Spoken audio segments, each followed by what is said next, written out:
Política 3.0. El gobierno en la política 3.0. Según la Real Academia Española, la definición de la palabra gobernar es dirigir un país o una colectividad política, mandar con autoridad o regir algo, manejar a alguien, ejercer una fuerte influencia sobre él, guiar y dirigir, regirse según una norma, regla o idea. Definamos gobernar, en el contexto de la política 3.0, como dirigir un país o una colectividad política, con un programa definido, medible, verificable, siendo elegidos para gobernar con el consentimiento mayoritario de la ciudadanía, y cumpliendo con una serie de medidas de las que hablaremos en el siguiente capítulo. Sin lo anterior, no podemos decir que tenemos un gobierno que cumple con los requisitos de la política 3.0. Los puntos de la política 3.0 son aplicables a todo el espectro de sistemas políticos que estipulen necesaria la presencia de un gobierno moderado, y podría analizarse si también en sistemas como el anarquismo, en sus diferentes variantes, y el comunismo.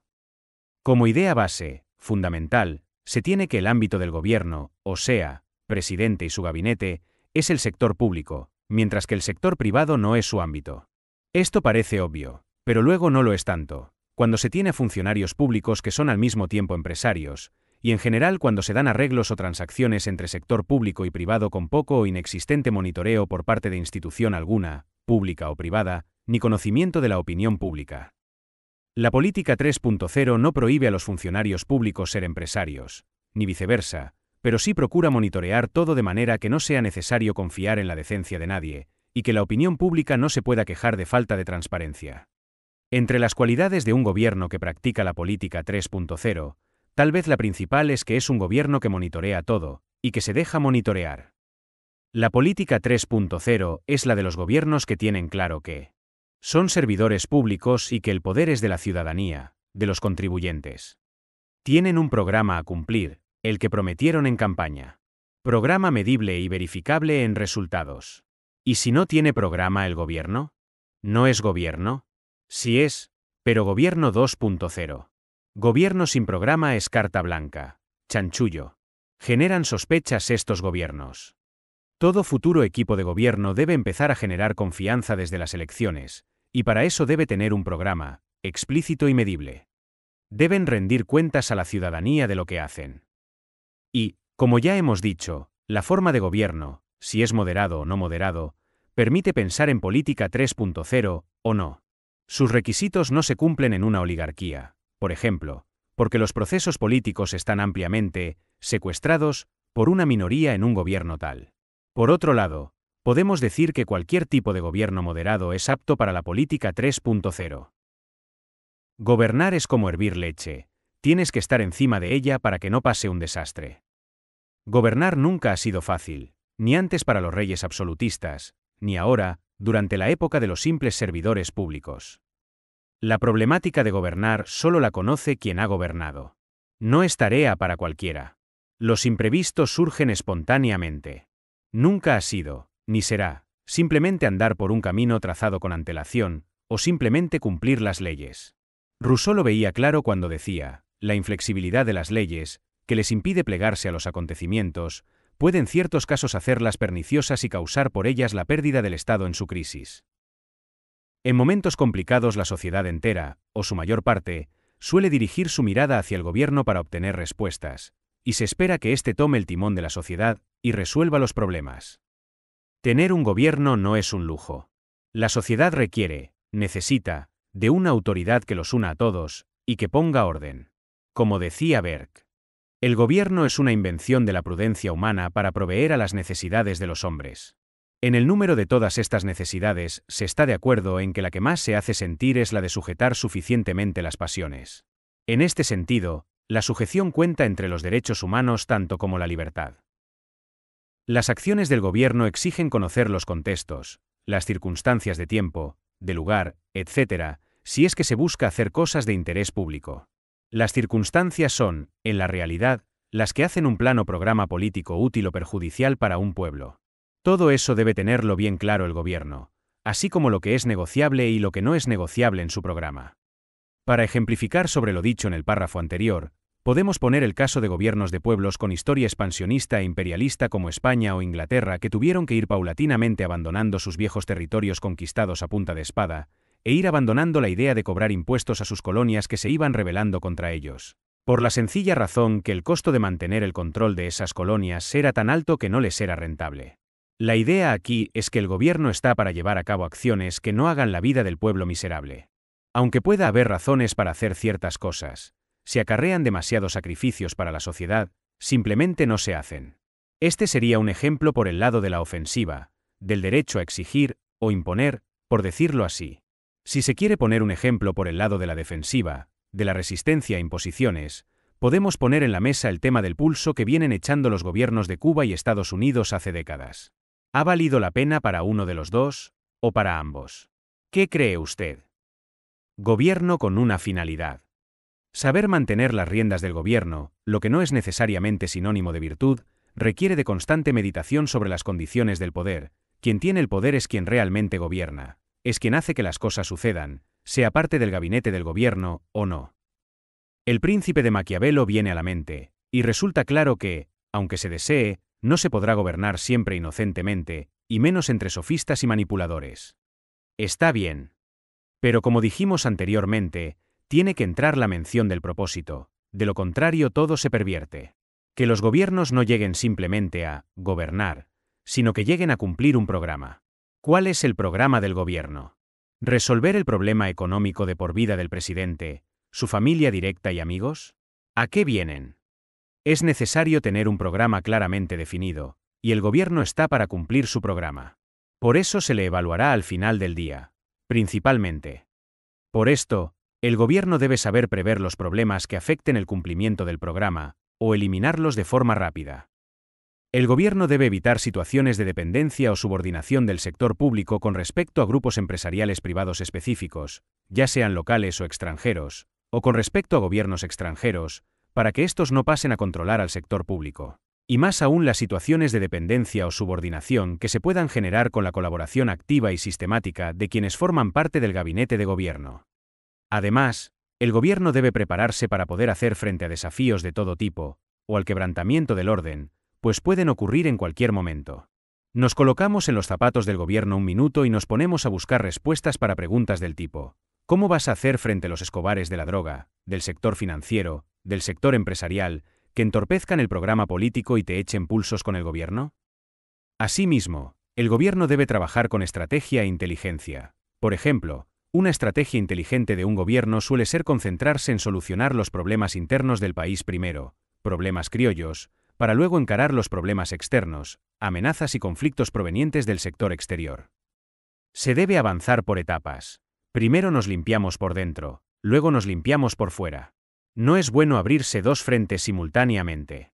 Esta fue la estrategia, en muy pocas palabras, de países que son un ejemplo de sacrificio y superación para el mundo como Singapur o China, países que pasaron del claro subdesarrollo a un potente estado de desarrollo en la historia reciente. Singapur, siendo un país referente en cuanto a la lucha contra la corrupción y uno de los países más ricos del mundo, y China convirtiéndose en la primera potencia económica del mundo al atraer la industria manufacturera mundial, y su saber hacer, usando la mano de obra barata y el trabajo infatigable como atractivo. Más allá de que tengan un gusto por el laissez-faire o por el intervencionismo económico, los gobiernos que digan representar al sector público, el Estado, el país, no deben promover la acumulación de la riqueza económica de manera sistemática y continua en pocas manos del sector privado, porque sería tener a un Estado fabricándose un problema, un poder rival contra sí mismo. Al menos bajo la política 3.0 esto no es una idea acertada. Cabe señalar que el gobierno debe trabajar para que el Estado que le toca administrar tenga poder de negociación frente a las posibles amenazas o desafíos que se puedan presentar. Esa es una labor permanente del gobierno. Pero, por supuesto, el Estado tampoco debe acaparar la riqueza de manera tiránica. Se nota si un gobierno está trabajando por el bien del país, o no, cuando se toma el tiempo de explicarle al pueblo los criterios por los que actúa o por qué no actúa, cuando le huye a la subjetividad en la evaluación de su gestión, cuando no engaña al pueblo prometiendo menos impuestos y más beneficios sociales, cosa que no es compatible. Cuando no descuida a los que trabajan y mantienen al país para servir a parasitismos, parasitismo de los pobres, y parasitismo de aquellos no tan pobres, que consumen recursos valiosos que se pueden aprovechar de formas más útiles, cuando toma medidas correctivas y sus programas están dando resultados pobres o adversos. Contacto con el pueblo. Qué bonito es ver un presidente que habla frecuentemente con su gente, con su pueblo. Para poder hacer eso, debe tener cierta autoridad moral. Poder hablar no lo pueden hacer todos. Es importante el mostrarse accesible y establecer un vínculo cercano con la ciudadanía. Sin embargo, de la forma que más habla el gobierno es con sus acciones para cumplir su programa presentado en campaña, el programa ganador. Método directo o método indirecto de dinamizar la economía. En caso de ser necesario, un gobierno puede trabajar de dos formas o métodos para dinamizar la economía y crear puestos de trabajo. Puede trabajar en coordinación con el empresariado nacional, creando programas de asistencia e incentivos, exenciones, subsidios, ayudas de cualquier tipo, para las empresas. Y estos ayudan al gobierno en sus metas de empleo y productividad. Pero, si el plan no funciona porque el empresariado no quiere participar, o lo que hace es tomar los incentivos del gobierno y no colaborar de una manera satisfactoria que realmente justifique su otorgamiento, entonces el gobierno puede simplemente optar por dejar a un lado los programas de asistencia e incentivos, y usar los recursos a disposición para directamente desarrollar la industria nacional y generar empleos por cuenta del sector público. El primer método sería el indirecto, y el segundo sería el método directo. Un país debe tener siempre recambio y diferentes opciones para no depender de un grupo reducido de personas en cuanto a fuentes de empleo e industria. En la situación ideal, el sector público está para ocuparse de lo no rentable para que el sector privado pueda ocuparse de lo rentable. Pero, si es necesario o conveniente por razones políticas, y hay fondos disponibles, que el Estado cree sus empresas públicas. Cambios que llegan para quedarse. 4 años de gobierno, u 8, muchas veces no bastan para hacer todas las cosas programadas. Eso es muy cierto. Pero sí pueden ser suficientes para hacer la obra de las obras, implantar los puntos de la política 3.0.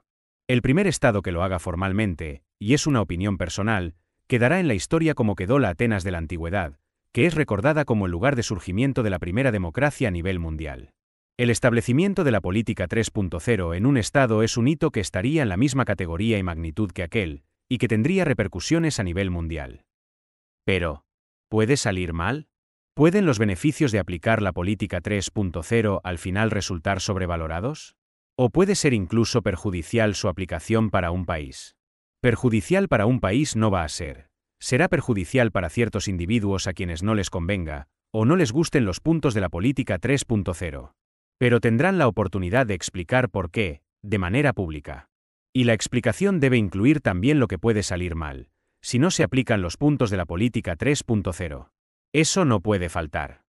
En muy pocas palabras, la política 3.0 es un conjunto de medidas ideadas para que el funcionamiento de los sistemas de gobierno y administración pública de una sociedad cualquiera dependa lo mínimo posible de la decencia de algún actor específico, ya pertenezca al sector público, como los funcionarios públicos, o ya pertenezca al sector privado, como los empresarios privados o los miembros de la sociedad civil, en cualquier momento en particular, y en temas que ya veremos más adelante. Es obvio que el escrutinio siempre será más fuerte sobre los actores del sector público, pero los actores del sector privado también tienen la capacidad de entorpecer el cumplimiento de los programas políticos que proveen desarrollo y crecimiento a una sociedad. Ya se verá de forma democrática, como debe ser, si las propuestas gustan más o gustan menos. La popularidad, junto con la eficacia y eficiencia, de una medida política pueden ser suficientes para blindarla a nivel constitucional, y hacer que no sea solo una medida tomada por un gobierno en particular, o simplemente un estilo de gobierno, sino la forma de hacer las cosas en el sector público sin importar si cambia el gobierno. Por poner un ejemplo ilustrativo similar de un cambio que llegó para quedarse, podemos comparar la aplicación de los puntos de la política 3.0 en una sociedad con la utilización del VAR en el mundo del fútbol. ¿Acaso es concebible para una federación de fútbol que haya empezado a usar el VAR, el decidir abandonarlo, por gusto, para volver a usar exclusivamente el criterio del ojo del árbitro para pitar los partidos? En cuanto a estilos de gobierno, es cierto que no se deben imponer, cada equipo de gobierno tendrá el suyo. Este gobierno tiene un estilo más comunicativo, y resuelve, aquel, un estilo más silencioso, pero resuelve también, y no ocurren cosas raras ni absurdas en ninguno de los dos. No hay un solo estilo, pensarlo no es realista. Pero los hitos, los avances, tienen que defenderse. El buen gobierno explota las potencialidades del país, y lo hace más próspero. El mejor gobierno es el que pone a producir a la gente, con el mínimo de pérdida de productividad, la máxima reducción de la pobreza, y la máxima generación de fondos para poder costear el mejor estado de bienestar posible, educación, seguridad, sanidad, servicios públicos, para la ciudadanía. El buen gobierno no insiste en estrategias poco fructíferas, sino que innova.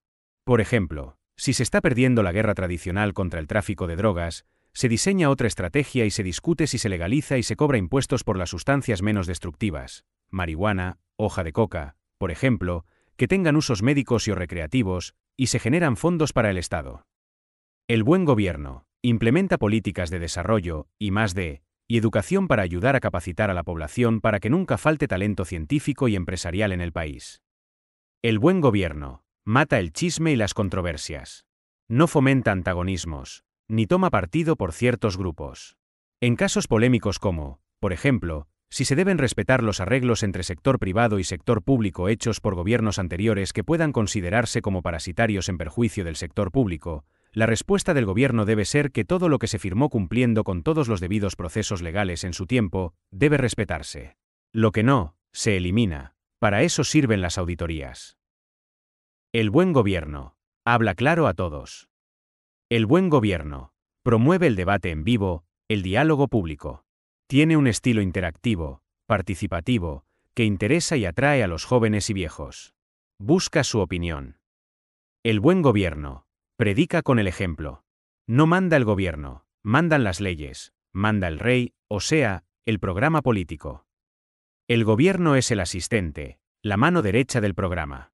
El gobierno puede pedir las cosas más incómodas a la ciudadanía, cuando predica con el ejemplo, cuando explica el porqué, cuando hay un programa claro y se entiende.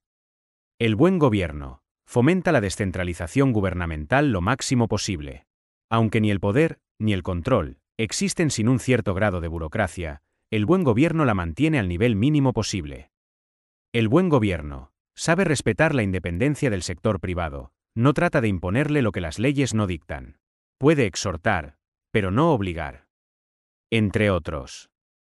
Algunas reflexiones sobre el gobierno.